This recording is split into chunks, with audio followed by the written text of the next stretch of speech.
So as we've been doing with our positional breakdowns and our positional previews, our next section here in section number 2 is what we know and what we don't know. And there's obviously a lot of what we do know based on the guys that are coming back, the guys that have decided to come back. I mean, you have got some absolute stars in Benjamin Morrison and Xavier Watts. Those are your only 2 returning starters in the secondary.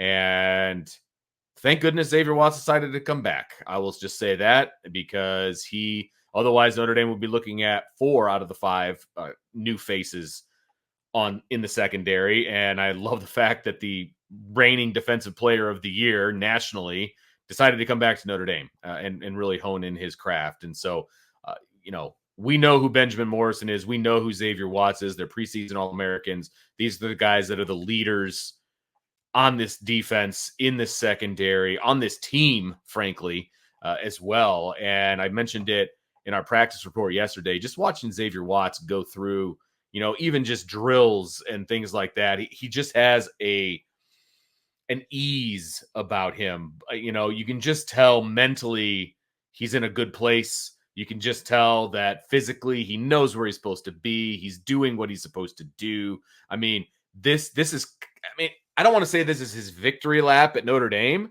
because that's not really the right connotation that I want to make, that I want to spin on it. But this is the first time really in his career that he is the most settled and the most just, hey, this is who I am. This is where I'm going to be. This is where I've excelled, and I'm going to continue to excel in this position. And I'm a leader on this team. Like, you can just see it in the way he carries himself. And that's just exciting to see. It's his most confident too, Vince, because he's always been a confident player in himself. I'm not talking about that. I'm talking about confidence in that there's no doubt he knows what he's doing now. Correct. He knows where to be. He knows the timing of when to get places. One of the things that you look at Xavier Watts too is, there was definitely a push for him to leave last year. The good news is Xavier had a supporting cast around him that forced him to look at pros and cons of the decision. Sure. And we're honest with him about, look, this is where you are. This is what they love about you. This is areas where your game needs to get better. And Xavier made a pretty quick decision. And from what I'm told, like, there were some people saying, well, hold on now. Yes, we're good with you coming back, but let's just make sure you've really thought this through. And he was like, yeah, I've thought it through. I got a lot more I want to prove. Yeah. As a player and from a team standpoint. And that's why I just had zero doubt that he was going to come back with the right attitude. Because sometimes you wonder, you have this All-American breakout season.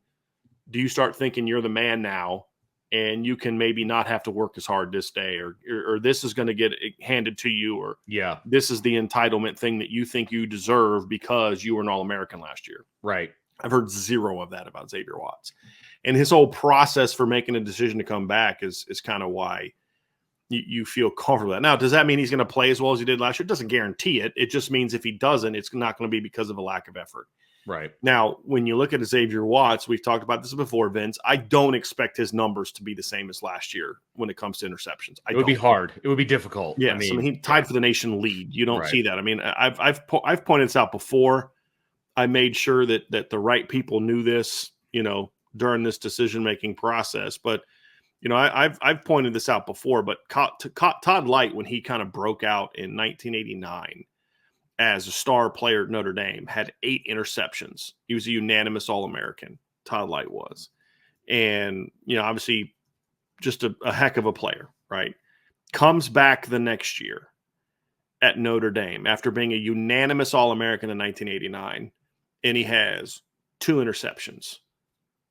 And he was a consensus All-American. Now, was Todd Light not as good that year because his numbers weren't as good? Or was it because teams didn't throw at him as much because they didn't want to get picked off all the time? He was excellent. He ended up being a top 5 NFL draft pick coming out after that next year, but the opportunities weren't there as much. Right. Benjamin Morrison had half the interceptions last year he had in 2022. Is that because he wasn't thrown at as much? Well, in sheer numbers, no, it doesn't mean that. He was thrown at almost as much last year as he was the year before, but it was the type of throws. It was quick game. It was stuff that he can't pick off. It was not the same. Let's attack him down the field and put him in those situations. They didn't throw crossers against him like they did the year before. And Xavier's going to go through a little bit of that, where it's like, look, the interceptions might not be there as much because teams aren't just going to throw at him the way that they had in the past. What Xavier's is about is, look, make more of the regular plays. That's what's needed. Like, he's going to be a playmaker, Vince. He was a playmaker last year. He may not have as many interceptions, but Benjamin Morrison went from 6 interceptions to 3 in year 2. But he went from 4 pass breakups in year 1 to 10 in year 2, right? It's just he's not getting as many of those pick the pass off opportunities as he was. Opportunities. You're not throwing late into the boundary in 2023 like you might have in 2022, which got a couple of his interceptions. You know what I mean?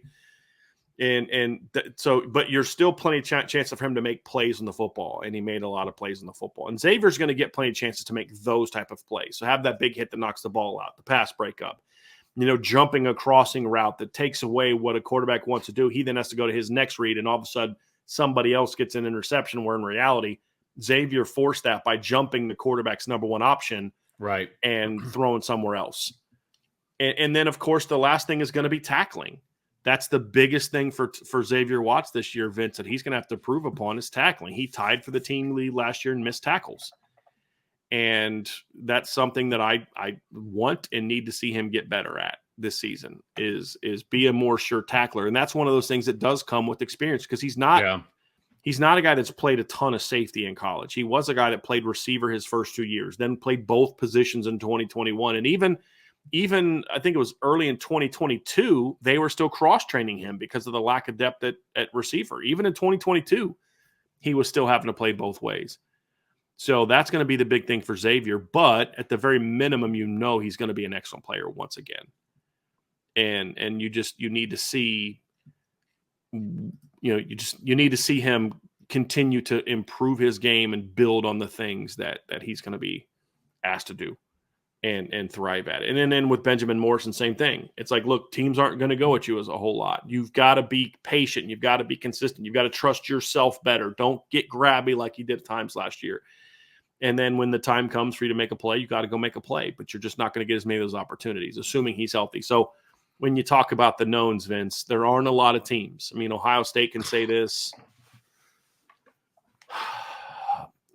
That's about it that I think you can say. You've got a guy that is in the debate for the best safety in college football on your team, and you've got a conversation for the guy that's the best cornerback in the game on your team.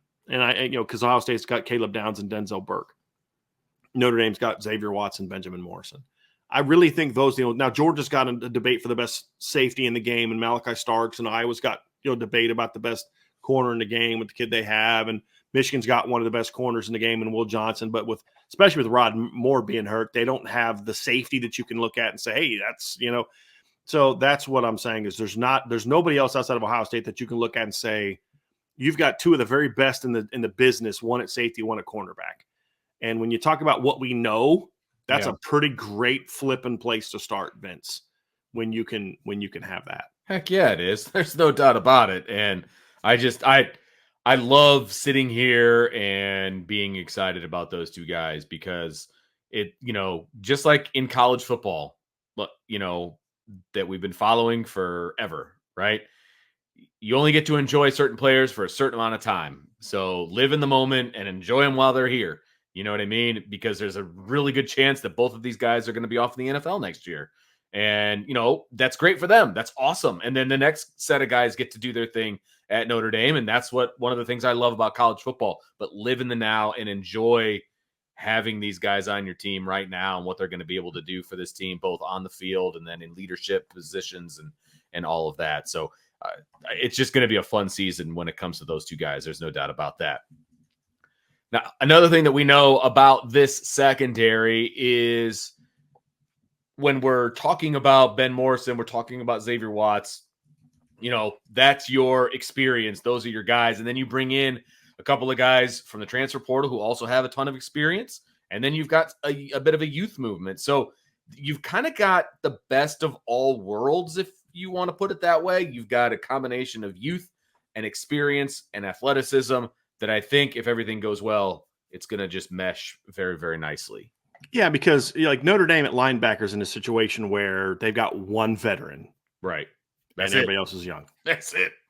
You know, and then the defensive line, you've got a little bit of that nice blend, but you almost kind of have too many veterans for the young players to making it. Not too many, like it's a problem, but there's too many for the young players to kind of make the kind of impact they're going to be needed to make in the secondary. Because that's the one concern about the safety or the secondary position is there are some young sophomores that have to play this year.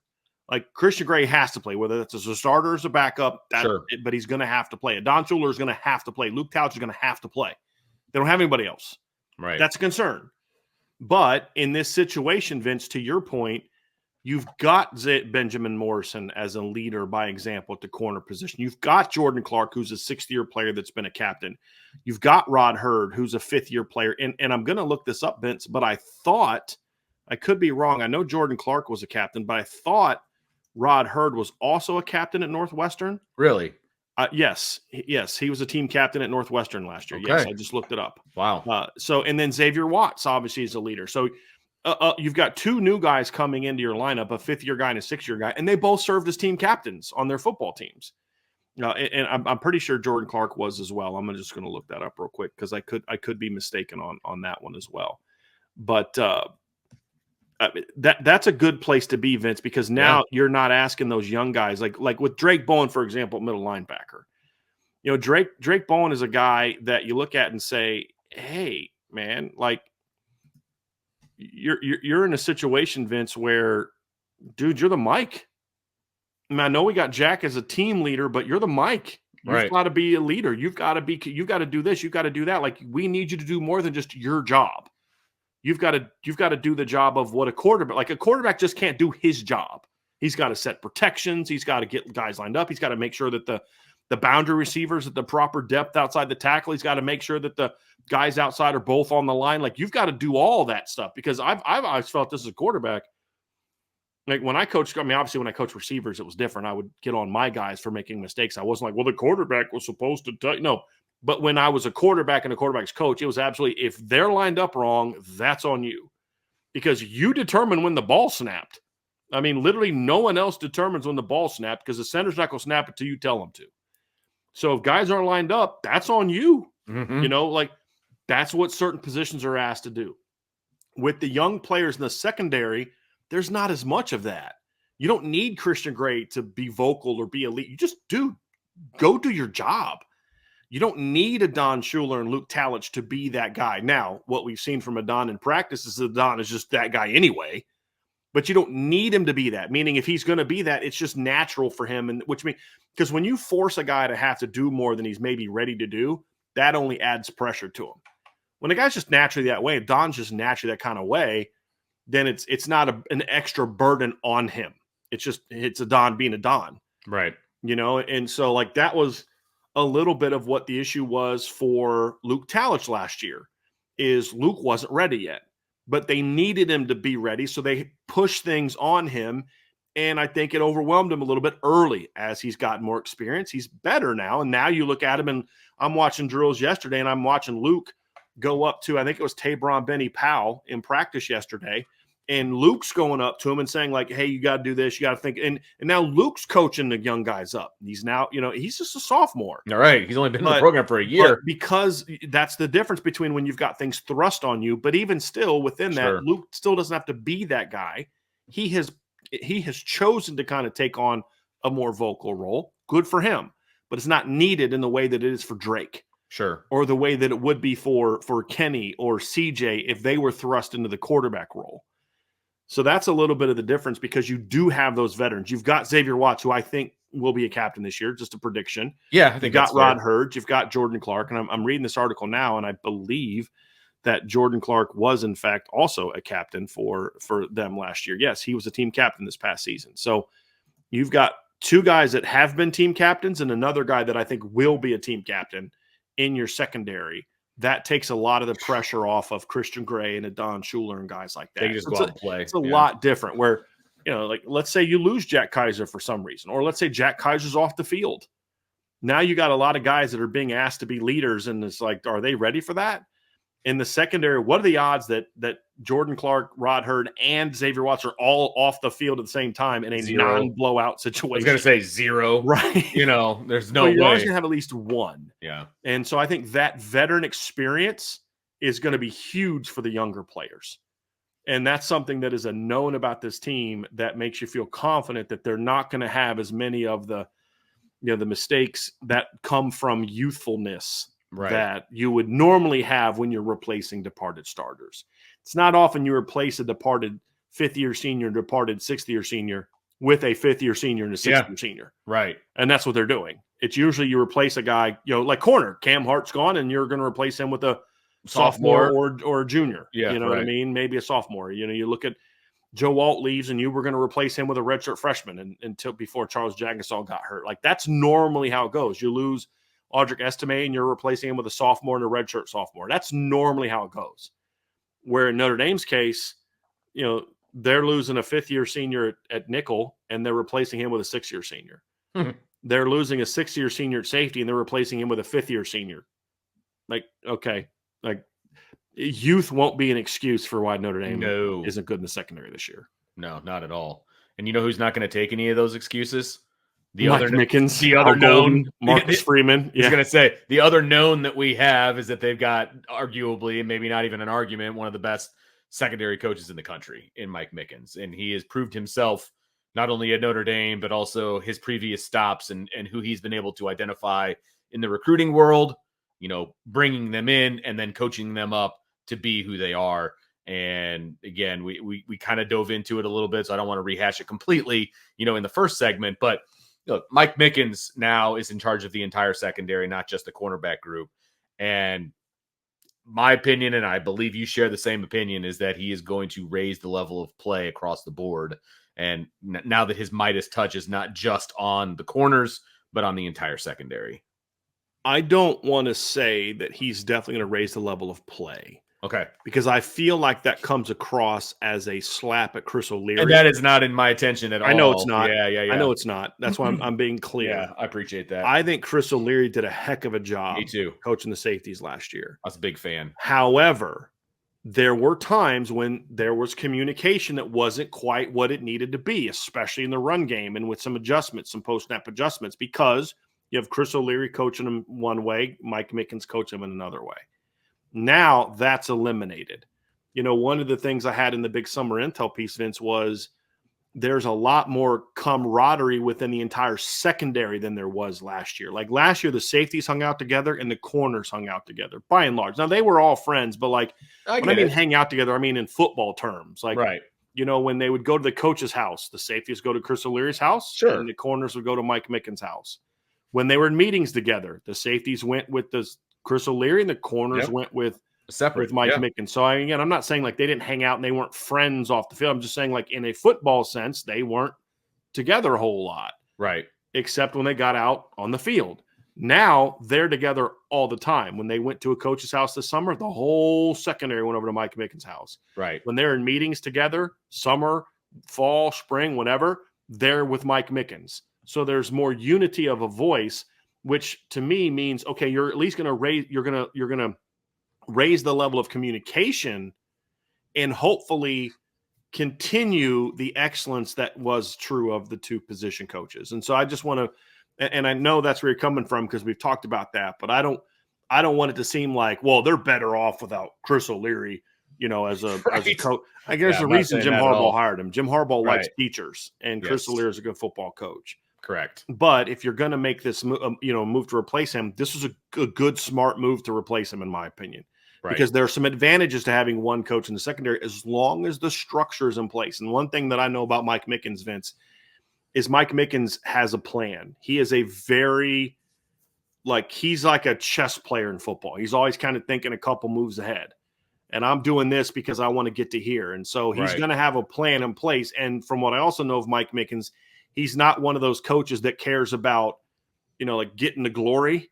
Right. So he's not going to care that he's going to, hey, Marty Biaggi, I need you to do this and help me out. Hey, Coach Golden, Here, what's our plan for this? Let's work together on this. And he's someone who's going to give responsibility to people and then demand that they do the job the way that he would do it. Sure. He's not someone that's going to be like, no, I got all this. I'm going to handle this. I got all this because I need to get all the glory. Because his thing is if we win, this is one thing I respect about Mike Mickens and Al Golden and guys like that. Like Al Golden has never tried to hog the spotlight for himself from his other assistants. Whenever it's about, he says, well, the staff. You ever notice that in interviews, Vince? He's always talking about, well, the staff has done this. Yeah. Because he understands at the end of the day, I'm going to get credit if we're good and I'm going to get blame if we're bad. Yep. So I need to make sure leadership. Exactly. I need to make sure that we're in position to be the best we can be. And then the credit will come. And Mike Mickens is that way as well as a coach, is that, look, I'm counting on you. I'm depending on you. I'm going to give you this responsibility. At the end of the day, you answer to me in this regard, but we're going to be involved here. So I think that's the plan's there. And a veteran like Mike Mickens is, you feel like, okay, you feel like you're in a good position there to thrive, because there is a voice. I mean, yes, Chris O'Leary is their coach, but these kids know who Mike Mickens is. There's a respect level for Mike Mickens. My God. It's not some guy from the outside that doesn't know who they are, their family situations, or, Ned never met him before he came to this. It's like, look, you know who I am. You know what I can do. Now you're going to be part of what we're doing here at cornerback. Because trust me, everybody on the team notices what was going on at cornerback the last couple of years. And so there's a level of respect there. So that's kind of where, when you talk about what we know, having that foundation is important. And again, the fact that Al Golden's not going to allow that to be a problem. They're going to have a plan early on to say, hey, look, let's make sure that Coach Mickens has the support he needs. Which is why he's had his hand in at times during practice as well. I mean, he's more so than we've seen in the past being involved with the secondary. At safeties, right? Yeah, because in the past you had, Coach O'Leary and you had Coach Mickens in the secondary. It's like, Al Golden didn't have to and be he would be around at times. Sure. Because that's what you do as a we saw him at the one practice, I mean, he was there for like 5 minutes. I'm watching him coach up the safeties in an individual drill while Mike Mickens had the corners down there. Right. So they're aware of the challenge of having one position coach in certain periods of the practice. Sure. And they're taking steps to figure it out. Is basically what we're saying here. So let's transition to kind of the what we don't know or what we need to find out about this group. And we talked about the fact that there's a nice mix of experience and youth, and how, they're replacing the nickel from a 5th-year senior to a 6th-year senior, and they're, got another 5th-year senior, I believe, at safety. Well, those guys are transfers, right? And what we don't necessarily know is how those transfers are going to adapt, not only to the defense itself as a whole, but also to this secondary and to this team. I mean, that's still an unknown. I mean, we can feel confident about it, but it's still an unknown going in. And that's why we were very clear. That won't be an issue because of a lack of experience. Correct. Grasp of the defense, that's a different conversation. Right. Because this is a complex defense. And for Jordan Clark, I'm less worried about it because he's literally playing the same position. Now, he's learning a lot of new things schematically and technique-wise, but it's still the same eye discipline, the same level of – he's still a level 2 player like he was at Arizona State. He's still a guy that has to, play certain parts of the field. He's a guy that's in the slot. All those things are the same. So now it's just, okay, I got to learn a new defense. Look, this is a 6th-year senior team captain whose dad played in the NFL. Right. And his dad was not a freaky athlete. His dad was successful because he was smart. And Jordan's successful not because he's tall, because he's short. It's not because he's fast, because he isn't. He's a good athlete, but he's not an elite athlete. He's a good football player and a guy that Notre Dame coveted because he's smart. And so I think he's going to pick the defense up well. Thomas Harper picked it up just fine. So I think Jordan Clark will pick it up fine as well. And there was the one position where there was some weirdness with the coaches last year was kind of like, who's in charge of the nickels? Because like sometimes it would be a safety, sometimes it'd be a corner, and then like a guy like comes in like Thomas Harper, and he's like, well, what is he? Yeah. And where now it's like, okay, they're all part of the same group anyway. Yeah. And that's true. And so there's a little bit more continuity there. But what we don't know, however, is are they going to adjust to the complexity of what Al Golden asked them to do? And then while I'm more confident that Jordan Clark is going to make a smooth transition because of what he's coming from, Rod Hurd's a little bit of a different story, Vince, because he's not playing the same position at Notre Dame that he played at Northwestern. Very different. He was a nickel for Notre Dame or for Northwestern last year. He was his level 2 player. He basically played the same position that Jordan Clark did. Now, he played it differently. And the way that they used their nickel was kind of like a lot of the things he was asked to do are going to be very similar to what he's going to be asked to do as a safety at Notre Dame. It's just from a completely different spot on the field. Right. That's the difference. Right. Now, the good news is he has played a little bit of safety in his career. He's got 74 snaps, according to Pro Football Focus, as a safety. And his first 2 years in the lineup at Northwestern, he was a corner. So, like, he's played other things that should help him see that position better, but it is still new. It's a different level of communication. It's a different line of sight type of situation. How's he going to handle it? And I think that's a fair thing to say as a what we don't know, Vince. Now, based on what you and I have seen so far, I think he's going to be fine. Agreed. But being fine in a practice period in the first 5 periods is like, if you can't figure it out then, you're really in trouble. But how does he look when Notre Dame's running high-low concepts and running post-snap switches and things like that? And when teams are running 2 guys deep and bringing another guy under, or running trail routes or follow routes or all these type of things, that's a whole different animal than what we've seen from him so far. And we don't know, we just haven't seen it. Right. I mean, he almost picked off CJ Carr the one day we did see some 7-on-7 stuff. So that was good to see. But it's, there's a ways to go there because he was not here in the spring. He was with the team like Bo Collins, but he wasn't taking practice reps. He was in meetings, he was in drills, he was watching film. And I think he was actually still living in Illinois too. He was commuting back and forth. I thought it was the other way around. Okay, I could be, but he was commuting. Yes, he was there. Right. And look, Evanston isn't that far away. No, it's not. And you can bunk on it. And there were times he wasn't around Notre Dame because he had a class or a test or whatever. But the way that his class schedule is set up, he wasn't there 5 days a week. Correct. So I was under the impression, Vince, he lived here and was finishing school there, but I could be wrong. Either way, the point stays the same. It's the same drive, right?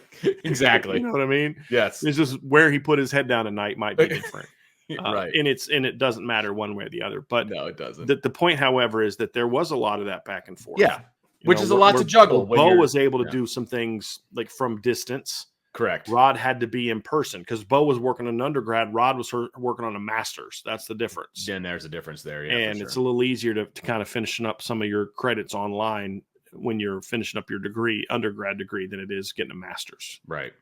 So anyway, that is one of the unknowns that we don't have. Now, I'll say this. Here's a bit of good news when you talk about Rod Hurd and what he asked of the defense. One of the things that Notre Dame's going to have to improve upon this year, Vince, is tackling.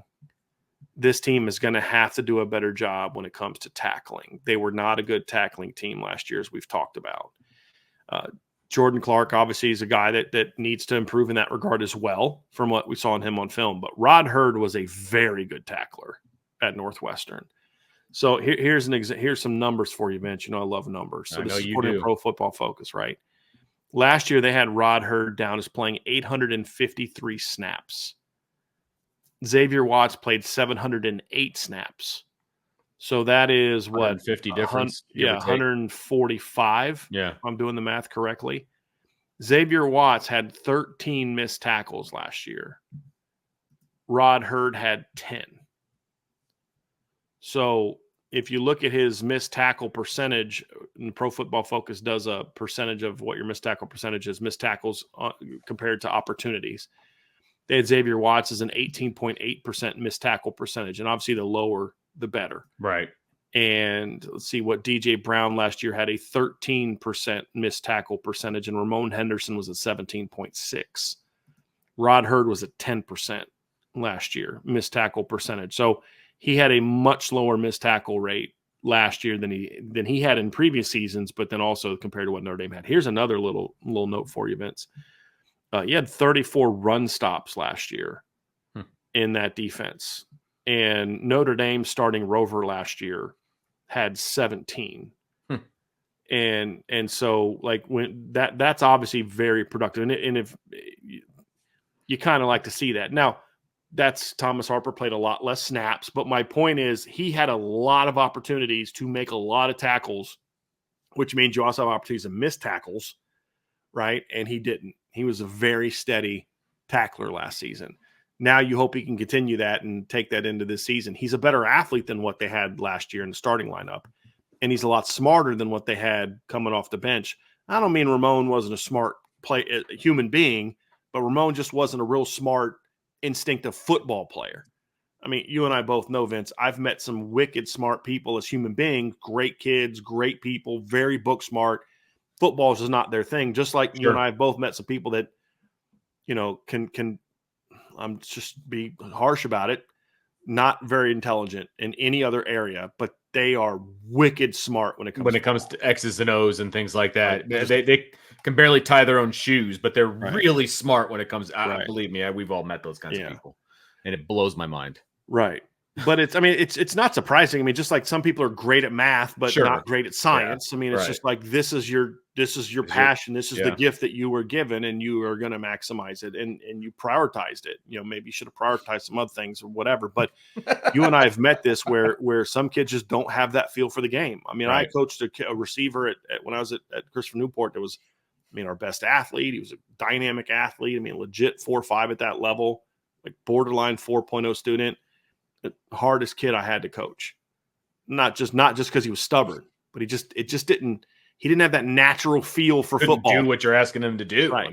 Right. Now, half the teams probably ask him to write, papers for him. You know what I mean? But right. When it comes to the board, he's not the guy I'm going to ask to lead my group in a board meeting. You know what I mean? So that's just kind of how it goes, and totally get it. Yeah. Yeah. Totally get it. So as we move forward with some of the things that we need to find out about or things that we don't know coming in, and we talked about the fact that there are 3 open positions essentially in the secondary. They have to replace 3 guys that were starting last year. And we kind of talked about 2 of those spots just now.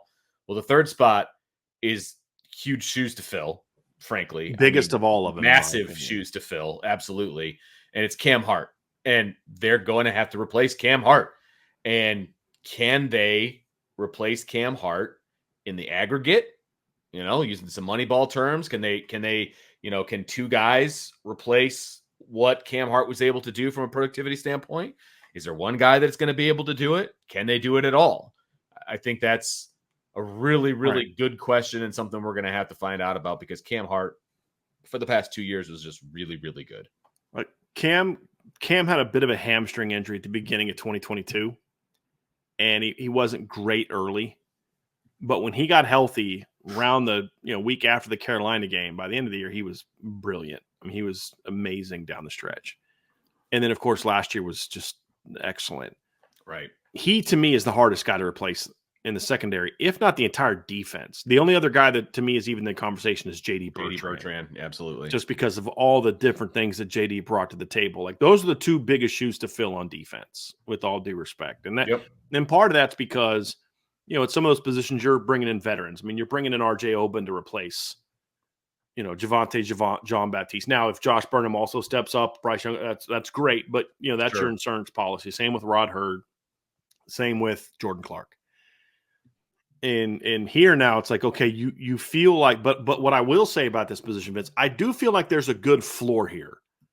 Now, will they be as good as Cam? Don't know the answer to that. Sure. But I don't think it's going to be a huge drop off, because I think these are good football. Jaden Mickey's a good football player. Christian Gray's a good football player right now.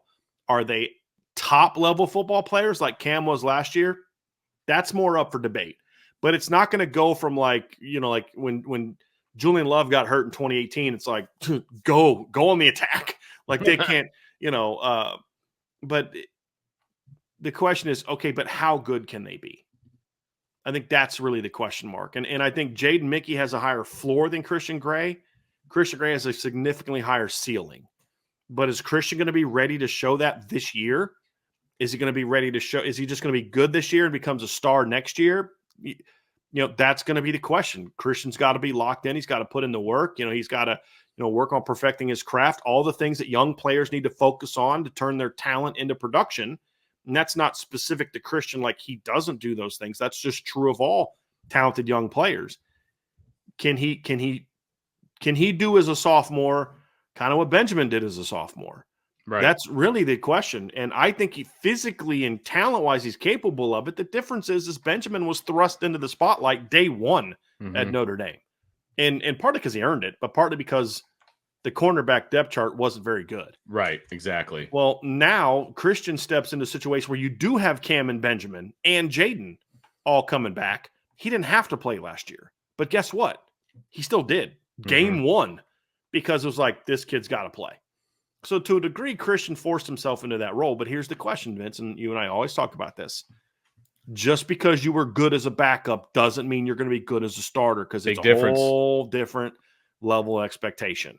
Yep. And so that's going to be the question. Is I love the talent at this position, especially with Christian Gray. I mean, look, I love Jaden Mickey's toughness and his strength and his demeanor, and the story is amazing. Absolutely. And he's going to be a part of this defense. He's going to be an important part of this defense. But at the same time, this team, and we've said it before, I'll say it again, they need the light to go on for Christian Gray. This is a much different secondary if Christian Gray forces his way into the starting lineup. Much different secondary. Now, there's a chance they both may start the opener if Benjamin Morrison can't go. My expectation and from what I'm hearing is Benjamin's going to play. I mean, he's already in. He's in practice, and he's not doing tackling and things like that. So I would assume so. Right. But agreed. Look, and I love Jaden, but again, what are we talking about, Vince? We're talking about competing for a championship. And Jaden Mickey can help you win a championship as your third corner. Christian Gray helps you win a championship as your number one or number two. And that's really what it comes down to for me, is can the light go on for Christian? I believe, Vince, they're going to have a very good secondary this year. Whether or not they can kind of answer the next question is going to largely be determined by how good Christian Gray is this season. Yeah. That's the I know the talent. What I don't know is the talent ready to turn into production? Is the potential ready to be is Christian Gray ready to put the word potential in the rearview mirror with him? And now it's about who I am. The now. Yeah. Or is it going to be, I know he's not great now, but just be patient. He's going to be good. He's got potential. All those words, you want to have those in the rearview mirror. You want it to be, I am this guy now. And that might be the biggest question on the entire secondary. And my like individual player in the entire secondary. Well, and like you said, that rolls into our final question of the unknowns is that can this 24 version of the Notre Dame secondary be as good, or dare I say better, it'll be tough, than the 23 version? And again, like you kind of talked about in the open, in that, is 23 going to be the difference, basically, the aberration, if you will, in that they were really good in 23, or are they going to go and then they're going to take another dip down? So is that like, the high point, or is this now going to become the norm? What they did in 23, can they repeat it in 24? Can they then repeat it in 25, et cetera, and get on the same level as an Ohio State, a Georgia, et cetera, when it comes to really good secondaries year in and year out? As long as they can hold on to Mike Mickens, I like their chances, but it's still an unknown whether they can match the performance of 2023. So you look at it, Vince, and you say this. I'm going to say a statement. You tell me if you agree with it or not. Notre Dame is going to have a very good top 10 secondary this season. Like, I have really no doubt about that. That's not a debate. Right. It's kind of like the D-line. Are they going to have the 8th best secondary, or the 2nd best secondary, or the best secondary? Right. That's a difference. That's the question. One of you gets you to the playoff and helps you win a game. Another one helps you go compete for a championship. Yeah. And it's those two kind of together, right? But just right now, the focus on the secondary. I have no doubt they're going to be good again. No doubt. The question is, can they be elite again? And I think by and large, the secondary was elite last season. Yeah, there was a play here, play there. Everybody has those. Notre Dame's not the only team in America that had a safety drop an interception. Right. But you look at it and say, okay, but can they be that again, if not better? I think this secondary has a chance to be better than it was last season, because I think there's a chance they could be better at 5 spots, 4 or 5 spots. I have a hard time believing they're going to be better at field corner than they were last year. That's going to be tough. I mean, now, they could be better at certain things. You didn't always have Cam. You didn't want Cam to be a guy that's just going to go out and line up and play cover 1 all day. They'd use him on different things. Maybe they're better in certain things, but I have a hard time believing that they're going to be better than what Cam was last 100%, year. right. Now, could Christian Gray in 2025 be better than what Cam was in 2023? It's possible. It's hard for me to envision them being better. The question is just still be good there. Don't take a step back to where you're not, as you're just like, it's a way worse than we were. Just still be good. That's all I ask of Jaden Mickey and Christian Gray. Just be good. You don't need to be a star. They just need to play to their ability. They don't have to play. Right. They don't have to be Cam Hart. Right. And I think that is, I don't know if you directly say that, but it's like, look, man, just be you. You guys have talent. There's no doubt about it. They just have to be different. Right. Jaden is more like Cam was in how you use him. Christian is more like Benjamin in how you can use him. Right. So how do they pair those together? That's the question. But just be good. Benjamin has a chance to be better than he was last year. Xavier has a chance to be better than he was last year. I think Jordan Clark has a chance to be better than Thomas Harper. That's not going to be easy because Thomas was a really good football player for Notre Dame last year. He's not as strong or as fast as Thomas Harper was, but he's a little bit more instinctive. A little bit, short area quickness is a little bit better. Those are things that you look at and say, okay, he's going to be good. Is he going to be better? It's possible. Long way to go. Yeah. The position where I'm most confident they're going to be better this year than they were last year, honestly, is the boundary safety spot. Like, this is a pure projection on my part, Vince. And that's why it's an unknown, because I don't know. I'm very confident, however, that the combination of Rod Hurd and Don Schuler, maybe Luke Talich, depending on how they use all the safeties, is going to be better than DJ Brown and Ramon Henderson. And if Rod Hurd's as good as DJ Brown was, they're going to be better, because I think Don Schuler is going to be better than Ramon Henderson. Ramon was not good. He was the one guy in the secondary that was just not a very good player last year. Like, Clarence Lewis was good when in the slot. He had some trouble at times, and they had to play him outside, which is why he didn't play a lot of outside last year. It's why Christian and Jaden did it. But when you had him in the slot, Clarence was fine. He was a solid football player. Ramon was just not good. When they put Ramon Henderson in the game, he was just not good. And he regressed, sadly, last season. Like, it was very weird, Vince. We don't see that happen with many guys, but you don't see many seniors regress the way that Ramon did last year. I thought Ramon Henderson he's been in the rotation now for 3 years. And I thought last year was his worst season. I really did. I really did. I mean, I don't remember him really making any plays. He just wasn't a very good football player, in my opinion, last year. Yeah. So, and then over the last 2 years, Ramon Henderson has given up he gave up, let's see here. Actually, I'm going to do the math here, Vince. According to Pro Football Focus, his completion percentage allowed the last 2 years, he allowed completions on 34 of 44 attempts, which is 77.3% completions. That's what he allowed last year. DJ Brown, opponents were 38.5% against DJ, and against Xavier, they were at 59.4, which is very good for a safety. Against Ramon, there's 77% completion rate against him last year. It's not good. Yeah. That's not good. That's not good at all. I mean, you're talking about for a team that was literally the number 2 defense in the country in lowest completion percentage allowed. And you had a safety who was giving up 77 on 22 attempts. It wasn't like it was on, 7 out of 10. It's on 22 attempts. He just wasn't a great football player. Good athlete, from everything I've been told, really good kid.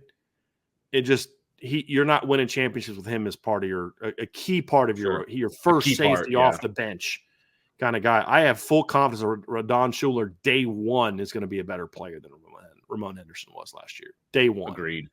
So that's why I feel like that position is going to be better. Can Xavier be better? Can Benjamin be better? It's hard to be better than what they were last year, but they're both capable of it. Sure. It's going to be hard for Jordan Clark to be better than what Thomas Harper is, but he's capable of it. And then you just got to kind of, hopefully be a little bit of a wash at the other spot. So, but the whole point is, but as a whole, they could end up playing better.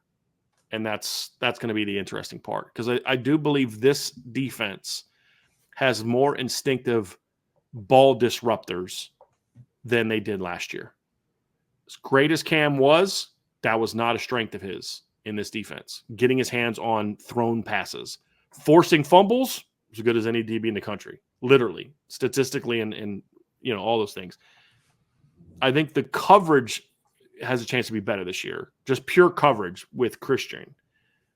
The tackling, block destruction, that's where I'm a little concerned, right? Because that's where Cam excelled. He was so good at that, yeah. Benjamin, I thought, took a step back as a tackler last year. He's got. I agree. I think he was much more of a willing tackler as a freshman than he was as a sophomore. He got a little grabby last year. Yeah.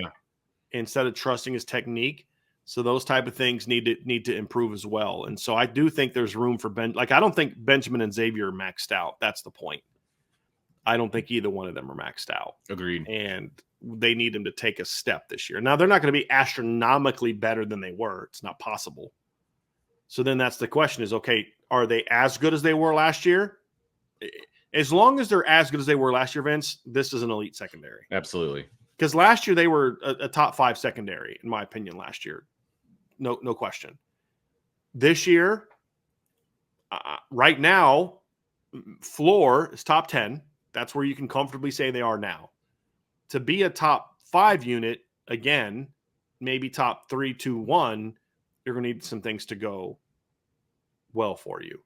Right. They're normal things. It's like, new guys stepping in, that type of thing. But when you've got 3 new starters in your defensive lineup, it's not, you can't just say, no problem, they're going to be just as good, if not better than they were last year. You can say that, but I don't think that's as a fan, but sitting in our shoes, I think it'd be irresponsible for us to just assume that. They have the potential to be it. Now they just got to show it. And I think that they will. And they're going to get tested early. We're going to know game 1 because A&M doesn't have like an elite receiving core, but it's a good receiving core, in my opinion. Better than what the numbers were last year. Okay. With Moose Muhammad and Noah Thomas and a couple kids like that, they've got some good, and they got some good size there too. So they're going to be tested early. And then, they're going to be tested again against Louisville, just like they were last year. They had 4 or 5 really good tests last year, and they answered every single one. And like somebody said, outside of Caleb Williams, did they play any elite quarterbacks? Well, like in the last 2 years, they've played Caleb Williams, Drake May, and CJ Stroud, and they played great against all of them. And from a coverage standpoint, the only time they really had success throwing on the secondary was when Caleb did it a little bit in 2022. But even in that game, you didn't have Tariq Bracy or Cam Hart. That was and he still only threw for 232 yards. They ran on Notre Dame. It was the stuff he was doing with his legs that was the problem in that game. So, but last year, okay, you only faced one elite receiver, but your pass defense faced the number 1 and number 4 overall draft picks last year. Because not only did you shut down Caleb Williams, but you shut down Marvin Harrison Jr. as well. Let's not forget that. And USC had 2 guys get drafted. Shut them down. Pitt had a guy get drafted. Shut him down. Louisville had a guy get drafted. Shut him down. Louisville only averaged do for like 150 yards in that game. They ran on Notre Dame. That was the question mark. And that is still the question mark. Sure. In those big games. But pass defense was legit. This isn't like Michigan and Iowa where they played the Big Ten pass game schedule. You're playing Caleb Williams. You're playing Ohio State. You're playing Louisville. You're playing plenty of teams that got receivers. Heck, Clemson had a guy that Notre Dame thought so highly of that they went out and recruited him to come play for them this year. Right. He's playing for them now. Yeah. Right. So if that tells you anything. And they're going to be tested again this year, and they're going to have to answer the bell again. And we're going to see if they can be better. We need to see if they can be as good and then as better. But even a step back, Vince, you're still top 10. Absolutely. It's got to be minimal. You're better at some things, not as good as others. That's where it has to be minimal. Right. But ideally, you want to be better. Stick around for the next section. But in the meantime, make sure you hit the like button, the subscribe button, that notification bell, share with your family and friends. Check out boards at boards.irishbreakdown.com. Like I said, Intel piece sitting right there on the front page, just waiting for you to read it if you're a member of the boards. And if you're not a member, I'm sorry. I'm sorry. So we love you, yeah, but you're missing out. I mean, you're missing out. Boards.irishbreakdown.com.